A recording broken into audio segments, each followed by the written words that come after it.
Hello everyone, आप देख रहे हैं न्यूज़ोपीडिया, साथ में आपके शिखा ठाकुर। जरा सोचिए, आपका अपना कारोबार हो, आपका दफ्तर हो और अपना काम हो, और एक दिन आप ऑफिस पहुंचे तो आपको पता चलेगा कि कई लोग आपके ऑफिस में बीमार हो गए और सबने एक साथ छुट्टी ले ली है। टाटा की एयर इंडिया एक्सप्रेस के साथ भी यही हुआ। एयर इंडिया एक्सप्रेस टाटा की लो कॉस्ट एयरलाइन कंपनी है, लेकिन हुआ क्या कि इस एयरलाइन की तकरीबन 200 क्रू, जिसमें पायलट भी थे, दूसरे स्टाफ भी थे, सभी अचानक सिक लीव लेकर के घर बैठ गए, फोन बंद कर दिया। नतीजा ये निकला कि एयर इंडिया एक्सप्रेस को अपनी 80 से ज्यादा फ्लाइट्स कैंसिल करनी पड़ी। कई फ्लाइट्स डिले भी हुई। इससे टाटा को नुकसान तो हुआ ही, लोगों को भी परेशानी झेलनी पड़ी, वो अलग। उल्टा डीजीसीए ने भी जवाब मांग लिया कि भाई चल क्या रहा है। अच्छा, ये कोई पहला मामला नहीं है। कुछ दिन पहले टाटा की ही एक दूसरी एयरलाइन विस्तारा के साथ भी ऐसी सिचुएशन हो गई थी। वहां भी कुछ वक्त पहले 150 से ज्यादा फ्लाइट कैंसिल करनी पड़ी, क्योंकि 300 से ज्यादा पायलट एक साथ सिक लीव लेकर के चले गए। तो भाई, टाटा के दफ्तर में ऐसा क्या है कि लोग बार बार बीमार पड़ रहे हैं, वो भी एक या दो नहीं, सैकड़ों की संख्या में। ऐसा क्या हो गया है? क्या पानी खराब है, ऑफिस का माहौल सूट नहीं कर रहा? पता नहीं वजह क्या है, कुछ तो गड़बड़ है। दरअसल ये लोग बीमार नहीं पड़े हैं, बीमारी का बहाना बना रहे हैं, सच ये है। और उसकी वजह है मैनेजमेंट के खिलाफ उनका गुस्सा।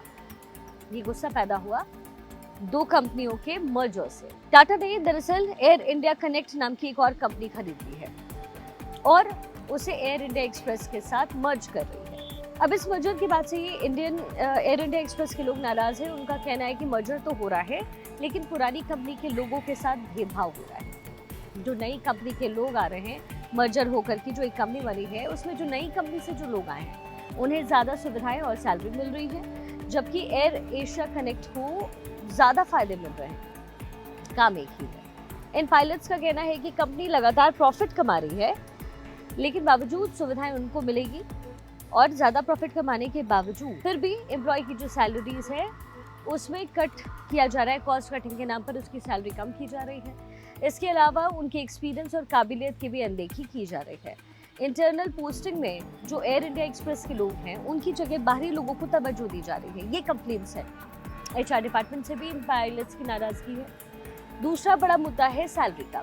दरअसल विस्तारा और एयर इंडिया का भी मर्जर होना है, और इस मर्जर से पहले कंपनी ने हर पायलट को महीने के कम से कम 70 फ्लाइंग आवर्स की पेमेंट की गारंटी दी। 70 फ्लाइंग आवर्स की पेमेंट की गारंटी थी, ये एश्योरेंस था। लेकिन अब ये जो गारंटी है वो घटा करके 40 फ्लाइंग आवर्स की कर दी गई है, लगभग आधी हो गई है। अब ऐसे में इन पायलट्स और दूसरे क्रू मेंबर्स को लग रहा है कि अगर ये गारंटी ही आधी हो गई है तो हो सकता है कि इनकी टेक होम सैलरी भी आधी रह जाए। अब ये मर्जर जो है विस्तारा और एयर इंडिया का, ये अगले साल तक होने की उम्मीद है।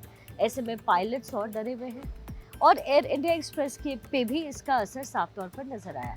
अब ये मर्जर टाटा क्यों कर रहा है, ये भी समझिए। दरअसल टाटा ग्रुप के पास जो है आज की डेट में कई एयरलाइंस हैं, जैसे कि air India, Vistara, air India express, AIX connect भी है, एयर एशिया कनेक्ट भी है।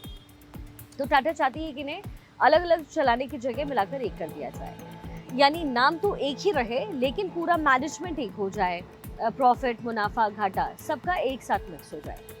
लेकिन ये जो मर्जर है वो इतना आसान नहीं है, क्योंकि इसमें बहुत सारे अलग अलग सेगमेंट है। जैसे विस्तारा की बात करें तो प्रीमियम एयरलाइन कही जाती है, जहाँ क्रू की सैलरी लो क्राफ्ट एयरलाइन वालों से ज़्यादा है, उनकी सुविधाएं ज़्यादा है।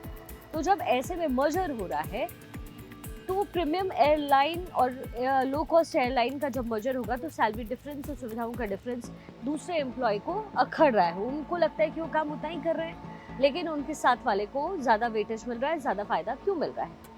जाहिर सी बात है कि टाटा को इसे जल्द ही दूर करना पड़ेगा, नहीं तो वो उसके एम्प्लॉयज ऐसे ही बीमार पड़ते रहेंगे और खबरें और सुर्खियां बनती रहेंगी।